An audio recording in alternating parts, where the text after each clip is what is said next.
All right, Charlton here, and it's on to episode 4, and we got a doozy here ahead of us.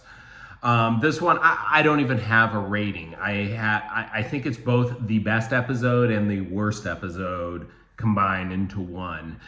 It was somewhat on track to be the episode where we were like, okay, yeah, they get it. This is going to be a great series. They're really pulling it together, and then I'm just jumping right into it. I don't really have much of a script on this. I'm just kind of riffing on this one because it's easier.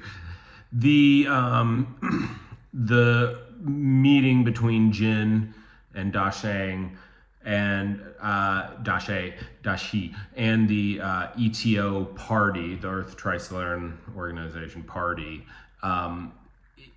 It was done okay. It was supposed to be like the crescendo, like at least the first like key moment of the story. And I just don't feel like it came off that way. It was too short, and we're missing something. There's supposed to be a couple things there that weren't there. So where was the nuke? Okay, there was supposed to be a nuke. Okay, not a fusion device, a fission device. I think it was like an implosion-based device that ultimately exploded, but did not fizz. Is that a word? Because it had an asymmetric detonation of the exterior, implosion device. That there's so much cool about that, and the fact that the Netflix viewers will never get that scene makes me sad. I think what probably happened is the team that was putting it together probably looked at it and was like, well, there's no significance to the whole later story if they have a nuke or not. I mean, that makes it unrealistic. And that's the point. Okay, the organization of Mike Evans and the budding alien guests to Earth is supposed to be spooky. Okay, it's supposed to not be way more powerful than you would expect some cult. Because again, at this point, you're like, is it a cult or is it way more than that? Are the aliens among us right now? And them having, the a weapon system of a nation state and being the eighth nuclear power, surely it was acquired via the black market, but it's one of those details that immediately tells you, oh, we're not in Kansas anymore. This isn't Friends this isn't a Friends sci-fi, but a sci-fi mystery. This is something really different. We don't get that. I understand, you don't want to use nukes, but I mean, man, every modern warfare story, they've had nukes in it, and you still, most of the time they work. But this is the one where it's supposed to really work. And again, not to sound like a guy who's obsessed with, violence and action movies. In fact, usually that kind of thing kind of turns me off because they're usually substituting that for a story. This part was where you were supposed to, so this wasn't supposed to be just a normal police raid. This was supposed to be special forces. And I was like, oh, special forces. So no, but the symbolism is that this has, this is so the ETO is supposed to actually be very well armed at this point as well, right? So this is not a book club. This is an asymmetric threat who uses a hybrid of nonviolent and violent means of resistance and subversion. So you wouldn't just send in the SWAT team. You'd probably, it's probably post comitatus, issues of using, the military on sovereign soil, but they probably should just pull the trigger on it and just commit to it. And honestly, if they were to have a little bit of the discussion around that, it would help. I know this isn't a political, it kind of is a political thriller. So yeah, this is just another dumbing down of the story that betrays the audience and is condescending to the audience in an attempt for mass market appeal. That I wish they didn't do. And again, all of this stuff, internal I think that, people just don't give, the American audience enough credit. I don't know, maybe it's deserved. Maybe there isn't a market for complexity. Maybe the complexity was lost when the show was made. That part kind of makes me sad. I mean, they clearly didn't hire, really the A team of like weapons and military consultants. I don't know if they were like flagging each other, but they're definitely like in the book. I think they talk about like, just very basic like squad level, movement things where you like, you don't want to be essentially doing, potentially going into a situation where your guys would be, their field of fire would be your own guys, so you don't have like blue on blue.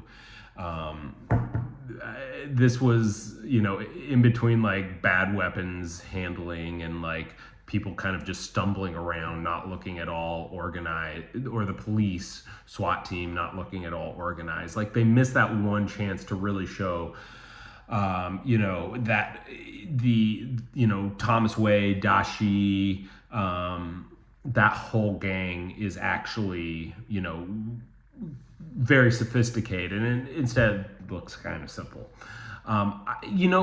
D&D from Game of Thrones, like they understand that, a lot of the fights in Game of Thrones were really well done. They clearly brought out the, A tier, S tier, medieval combat folk. There are a number of fights that were very short, but very violent and very well done. That's kind of what this should have been done. They probably should have gotten the team that maybe like did Cesario's, or one of the other, some other show where they actually have, former military people who can tell them, about, stacking up and how people would kind of move, things like that. I think it would have made it better. Because that's a big scene, because they do start shooting and Jin is in there. Oh, and by the way, Dashi is supposed to be kind of the police face of it. Like Dashi goes in, and in the books and in the Chinese show, he goes in there and he actually is, kind of making sure that our character, who is, the Judas, being Judas to the ETO, makes it out safely. But then they're like, oh yeah, we've got a nuke. And Dashi is crazy enough that I forget if he realizes it, but anyway, he shoots the shape charge on the part of the nuke. Best, one of the best scenes from the book. The Chinese show does it justice, and and then the Netflix show just doesn't even try it. One of the other things is like there's supposed to be like a floating sculpture with the symbolizing Trisolaris. Again, just another thing where you're like, this is some wild ass, this is wild. Details matter. It's supposed to give the feeling that this is not something that, they're acting like a earth cult, or maybe, a normal cult, Heaven's Gate or what have you, are they all going to go commit suicide at some point because a comet is going to pass? But like, so that's the kind of vibe you should be getting. But then you see things are incongruent with it being just a bunch of loons.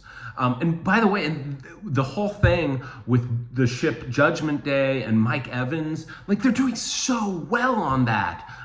So that's why, this kind of dichotomy of like of the main modern day story just being poorly executed, but then the whole, cultural revolution, and then the intermediary with Mike Evans and Yi is so well done. I mean, they're really, really, really nailing that, in my opinion. So it was the best of times. It was the worst of times. So yeah, just to talk more about Mike Evans. I mean, I just having a scene with him just talking on the again the microphone communication with whoever it is on the other end. Awesome, awesome. I think that's the actor who played the Sparrow in Game of Thrones. I mean, of course he's amazing. And he's doing a really good job. But it's also doing a really good job of really condensing things. And I hope, I mean, I'm not a Netflix only watcher, but I hope for the folks out there who are watching the Netflix version by itself that the really important things are getting passed along about just who's on the other end of the phone and how.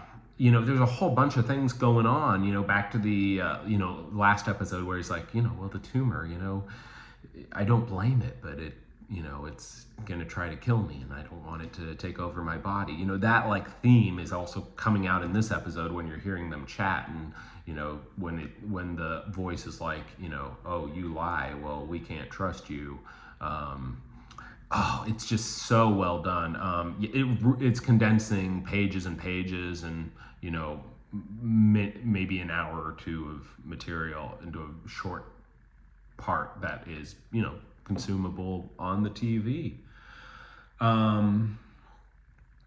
Then finally, I think what's kind of going on is so the whole Oxford 5 grieving for Jack, that's really to kind of, I think the goal of it is to get you upset with the ETO, because, as the audience, you need to know that they're not the good guys.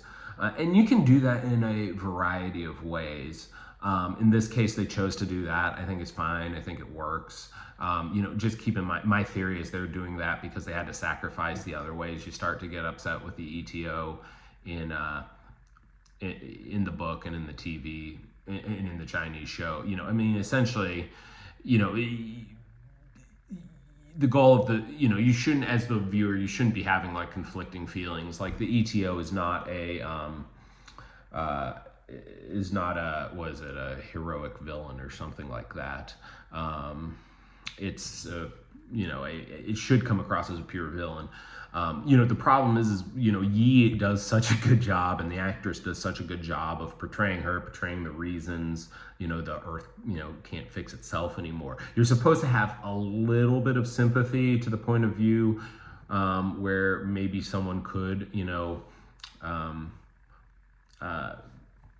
phone aliens for to get, eviction of the home planet. So yeah, just trying to make sure everyone's on the same page. One interesting thing, I think this is the reason why sending a second message was so damning to Earth. So a little physics fact, right? So the first message that went to Trisolaris, I just figure you all might be interested in this. I was thinking of this today. So the first message that goes to Trisolaris, right? They have a directionality on it, but they don't have a travel time. Does that make sense? So all they know is a message arrived from the direction that Earth is in, but behind Earth there might be a whole bunch of other stuff. So they don't know what they're working with. That message could have been traveling for ages, okay? So it's the fact, it isn't even the content of the message. So, Yi Wenji didn't necessarily send the address of Earth on that second message. It's the fact, it's the travel time, between their, that first message arriving to Trisolaris, them replying, and then her reply. You instantly know, based on the speed of light, that there is literally a sphere, right? So it's a sphere of area that it could be, essentially a plane. It's not a volume, it's a plane. A three-dimensional plane. And so, it's got to be somewhere there. And you already knew the directionality. And then finally, Earth moved relative to Trisolaris a little bit in the two intervening time points. So that's how they knew where to point their ships, because they knew where, which solar system it came from.